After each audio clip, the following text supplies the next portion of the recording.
الفيلم كيبدا مع طالبه في الثانويه سميتها لين. هي ذكيه ومجهده في القرايه ولكن فقيره. باها داها باش يقيدها في مدرسه اللي المستوى ديالها عالي. قال المديره بنتي نجحت بزاف ديال المسابقات ديال الرياضيات. المديره سولات لين قالت ليها واش باغا تقراي في هذه المدرسه. لين جاوباتها وقالت لها هذه المدرسه غتكون غاليه عليا وبدات كتحسب ليها من ترونسبور حتى الغدا في المدرسه. المديره انبهرت بالذكاء ديالها والموهبه اللي عندها في الحساب. قررت باش تعطيها منحه باش تقرا والثمن الغدا غتبقى تاكلو في المدرسه فابور. دخلت لين المدرسه وتعرفت على وحده كتقرا معها سميتها كريس ما كتفهمش الرياضيات. طلبات من لين باش تزيد ليها السوايع حيت الاستاذ اللي كيراجع معاها ما كيفهمهاش. وافقات لين بدات كتشرح ليها التمارين وكتوريها كيفاش تحل اي مساله كيف ما كانت. كريس فرحات مزيان حيت اول مره كتفهم مزيان. جا نهار ديال الامتحان ديال الرياضيات. لين شافت ان الامتحان صعيب بزاف. شافت ان الطلاب ما عرفوش يجاوبوا. ديك الساعه هي جاوبات بالزربه وكتبت الاجوبه ديال الامتحان في الممحات وحطاتها في صباطها ودفعتها لكريس. كريس خداتها وجاوبات على كل شيء. ملي سالات دفعتها ليها في الفرده ديال الصباط حداها.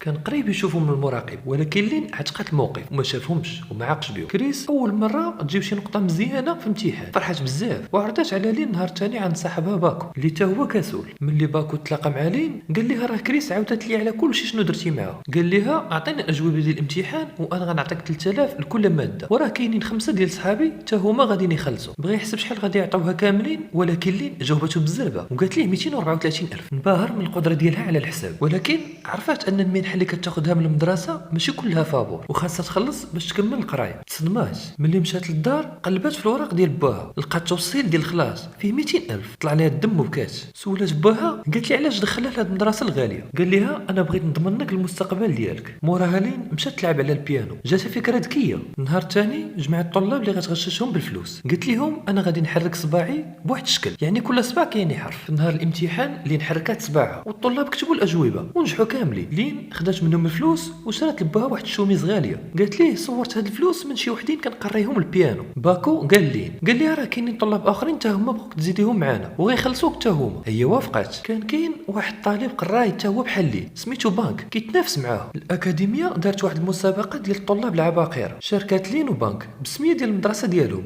وربحوا الجائزه. المديره باركات ليهم وقالت لهم انا مفتخره بكم وقالت لهم العام الجاي كان منحه ديال القرايه كتعطيها الدوله ديال سنغافوره ولكن غيستافد منها طالب واحد. من هذا النهار غادي تنافسوا نتوما بجوج على هذه المنحه اللي غيربح غادي يحصل عليها. بانك مشى. هنا كنعرفوا بلي هو فقير وعايش مع مو وعندهم صبانه صغيره. النهار الثاني في المدرسه يونغ صاحب بانك طلب منه يغشو في المدرسه. قال لي غادي نعطيك فلوس. بانك ما بغاش خلاه ومشى. في الامتحان بانك شاف صاحبه كينقل من لين واللي مشى يعطي الورقه طيحها وكان قال لين ترد بالها من يونغ حيت كينقل منها. لين ورات الطلاب الاخرين بصعوبه. ملي سال الامتحان المديره عيطات لين ويونغ. ملي مشاو لقاو تما بانك والمديره قالت لهم بانك علمني بلي كتغشوا في الامتحان. قالت لهم قولوا الحقيقه حيت الورق بجوج مشابهين. عيطات على بات ديال لين وقالت لها شرحي لي قدامه علاش درتي هذا الشيء. بانك هضر وقال لها على حساب الفلوس. المديره قالت لين ما كانش كيصحابني انت هكا انا بامكاني نجري عليك من المدرسه ولكن انا غير غادي نوقف المنحه ديالك والمدرسه ماشي بلاصه فين تربحي الفلوس. لين قالت للمديره انت راك شديتي من عند بابا الرشوه باش تدخليني لهاد المدرسه. بات لين طلب السماحه من المديره وقال المديره غادي نخلص المدرسه ديال بنتي. المديره قالت لين ما غاديش تستافدي من المنحه ديال المدرسه ديال سنغافوره. لين طلع لها الدم بزاف من البنك ومشات. ملي مشاو للدار باها شاف الفلوس اللي جمعات تاسف عليها بزاف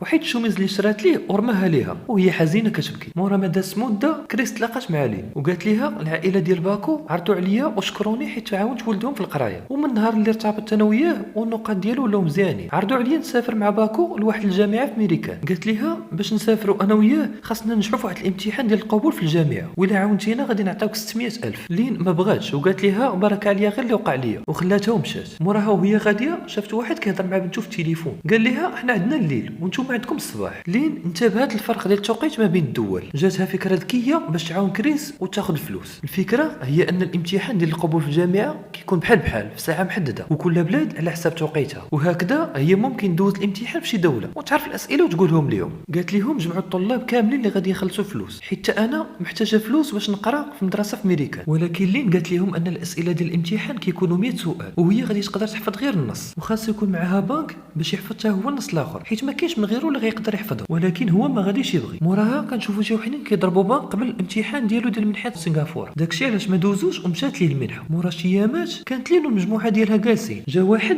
قال لهم عندي بزاف ديال الطلاب باغيين يخلصوا ياخذوا الاجوبه. باكو كيشرح لهم الخطه اللي غيديروا، وغادي يخدموا 4 ديال الحوايج اللي كيخليوهم يدخلوا من الامتحان، اللي هما قلم الرصاص والممحات والورقه ديال الامتحان والباسبور. قال لهم باللي ممنوع يدخلوا التليفون. لين قالت لهم غادي نخبي التليفون في الطواليت وغادي نصيفط الاجوبه في الاستراحه ديال الامتحان، والطلاب كاملين خاصهم يخدموا بنفس النوع ديال قلم الرصاص، هما غادي نطبعوا لهم فيه الرمز ديال الجواب، هكا حتى واحد ما يقدر يعيق بهم. وصاهم باكو يكونوا حاضرين في مركز الامتحان قبل السبعة، وهذا الشيء خاصو يكون سر ما يعرفوا حتى واحد. لين مشات عند بنك وعرضات عليه يكون معاهم، قالت ليه غادي تربح بزاف ديال الفلوس اللي غتخليك تدخل الجامعه اللي بغيتي، اللي غتعوضك في المنحه اللي مشات ليك. وعطاتو واحد العنوان وقالت ليه مشي عندها تما. لا وافق. موراها هو وافق ومشى عندها. عاودت لي انهم غادي يمشيو لاستراليا والمطلوب منه انه يحفظ 50 سؤال وهي غادي تحفظ 50 بحالو. في النهار الثاني دفعوا الامتحان ووجدوا كل شيء. لين سولات باكو الا شدوا بنك شنو غادي يقول، جاوبها راه صعيب يحقوا معايا حيت بنك ماشي صاحبي وهو ديما بوحدو في المدرسه من غير انه تضرب ولا حو في الزبال. بنك تعصب حيت فهم ان باكو هو اللي صيفط هذوك اللي ضربوه، هجم عليه وبدا كيضرب فيه. سولو علاش كيضربوا،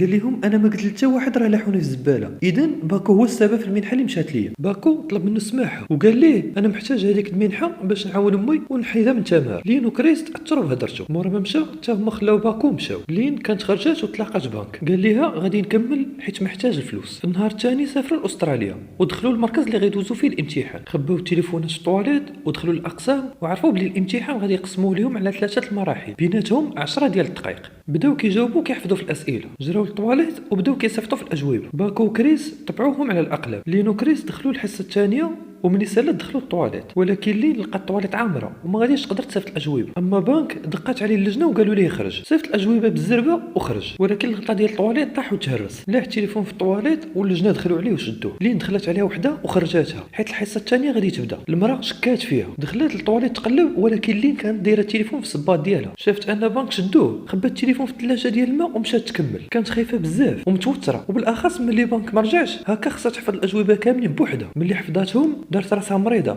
وخلات الامتحان وخدات تليفونها باش تمشي، ولكن كان ممنوع الخروج قبل ما يسالي الامتحان واللجنه كيقلبوا عليها. قدرت تخبى. موراها هربات من المدرسه وصيفطات الاجوبه وهي كتمشى، ولكن كان واحد من اللجنه مازال موراها وشافها كدير راسها مريضه. حطات التليفون ديالها في الصاك ديال واحد المراه واقفه. رجعوها للمركز ديال الامتحان وشافتهم شادين البنك كيحقوا معاه. شاف فيها وعرفات انه ما قال لهم والو عليها. ملي رجعت البلاد ديالها تلاقاها باها وهي قررت انها تخلى على الحلم ديال الجامعه وتخدم استاذه. شافت الطلاب كاملين نجحوا واحتفلوا بالنجاح. بنك طلب من لين يتلاقاو، لقاتو صلاح المصبانه ديالهم، عرفات بلي راه جراو عليه من المدرسه. مورا ما السفاره عرفوا داكشي اللي دار في استراليا. قال لها اشنو الراي ديالك نغشوا طلبه اخرين وراه غادي يعطيونا الفلوس وراه عندي خطه مزيانه. هي ما بغاتش، هددها بلي غادي يعلم بلي دارت وغادي يجروا عليها حتى هي. قالت ليه دير اللي بغيتي ومشات. موراها عاودت لباها على كاع داكشي كامل اللي دارت، والضمير ديالها ارتاح وبدات حياه جديده ما فيها لا كذوب لا غش. هنا كيكون الفيلم ديالنا سالا. كنتمنى يكون عجبكم، وكالعاده لايك وشير تصبح على خير. معكم يزيد.